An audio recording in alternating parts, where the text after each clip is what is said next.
Nelson ചേട്ടാ, hi. സുഖമാണോ? സുഖം തന്നെ. പുതിയ വിശേഷങ്ങൾ? പുതിയ നല്ല നല്ല വിശേഷങ്ങൾ വരുന്നു. ഇപ്പം നമുക്ക് പറയാറായിട്ടില്ല. അതെ, തമാശയല്ല, സീരിയസ്. ഇപ്പം എന്താ ചേട്ടാ, ഏത് പ്രോജക്റ്റാണ് ചെയ്തുകൊണ്ടിരിക്കുന്നത്? ഞാൻ ഇപ്പോൾ പുതിയത് നല്ല വലിയൊരു പ്രോജക്റ്റ് വിടുന്നുണ്ട്. പുറത്ത് വിടാറായിട്ടില്ല. അതെയാണ്.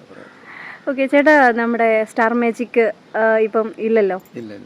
എന്താണ്, വിഷമമുണ്ടോ? പെട്ടെന്ന് ഇല്ലാതിരിക്കുമോ? നമുക്ക് നല്ലൊരു പ്രോഗ്രാമായിരുന്നു. എല്ലാവർക്കും ജനകീയമായി എല്ലാവർക്കും ഇഷ്ടപ്പെടുന്ന. അതെ. ചെറുതെന്നോ വലുതെന്നോ ഇല്ല, എല്ലാ പ്രായക്കാർക്കും ഇഷ്ടപ്പെടുന്നൊരു പ്രോഗ്രാമായിരുന്നു. അത് നിർത്തിയതിൽ സങ്കടമുണ്ട്. പക്ഷെ അത് പുതിയ രീതിയിൽ ആവിഷ്കരിക്കും. എന്തുകൊണ്ടായിരുന്നു പെട്ടെന്ന് അങ്ങനെ നിർത്തിയത്? അതറിയില്ല. അത് പ്രൊഡ്യൂസറിൻ്റെ ഒക്കെ തീരുമാനം. അവരുടെ അങ്ങനെ നമ്മൾ അറിയുന്നില്ല, നമ്മൾ ആർട്ടിസ്റ്റുകളല്ലേ. എന്താണ് വിഷുവായിട്ട് എന്തൊക്കെയായിരുന്നു?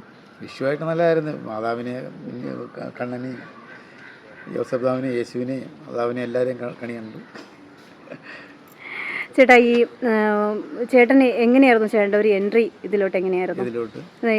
നമ്മുടെ കോമഡി ചെയ്തിട്ടാണല്ലോ വരുന്നത്. പക്ഷേ അത് ഒത്തിരി പ്രാവശ്യം പറഞ്ഞിട്ടുള്ള ഞാൻ ചെറുപ്പത്തിലെ നമ്മുടെ ചുറ്റുപാടുള്ളവരൊക്കെ ആയിട്ട് സ്കിറ്റുകളൊക്കെ ഇങ്ങനെ ചെറുതായിട്ട് ചെയ്യും. കോമഡി നമ്മൾ എപ്പോഴും തമാശയൊക്കെ എപ്പോഴും പറഞ്ഞുകൊണ്ടിരിക്കും. അതുകൊണ്ട് തന്നെ അങ്ങനെ കോമഡിയൊക്കെ വരുമ്പോൾ നമ്മളെ കോമഡിയായിട്ട് ഓരോ ചിരിക്കും. അങ്ങനെ ചെറിയ ട്രൂപ്പൊക്കെ ഇട്ട് ഞങ്ങൾ സ്വന്തമായിട്ട് കുഞ്ഞൊരു ട്രൂപ്പ് അവിടെ ഇട്ട് നമ്മൾ ക്ലബ്ബുകളിലൊക്കെ പോയി കളിച്ച് അങ്ങനെ പിന്നെ ഒരു ഇൻ്റർവ്യൂ പങ്കെടുത്ത് പന്തളം ബാലൻസുണ്ട്.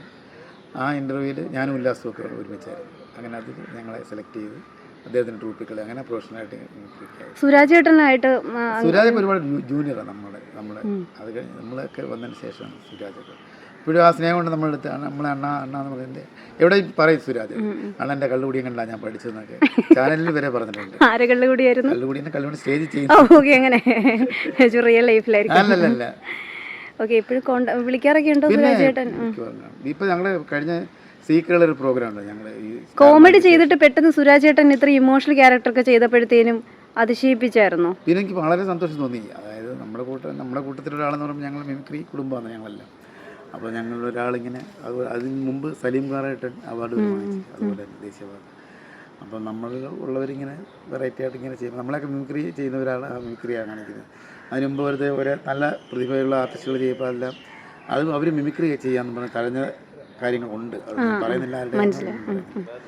അപ്പോൾ ഇവർക്ക് നമുക്കത് കിട്ടിയപ്പോൾ വളരെ സന്തോഷം. അത് നമുക്ക് ചെയ്യാൻ പറ്റിയത്.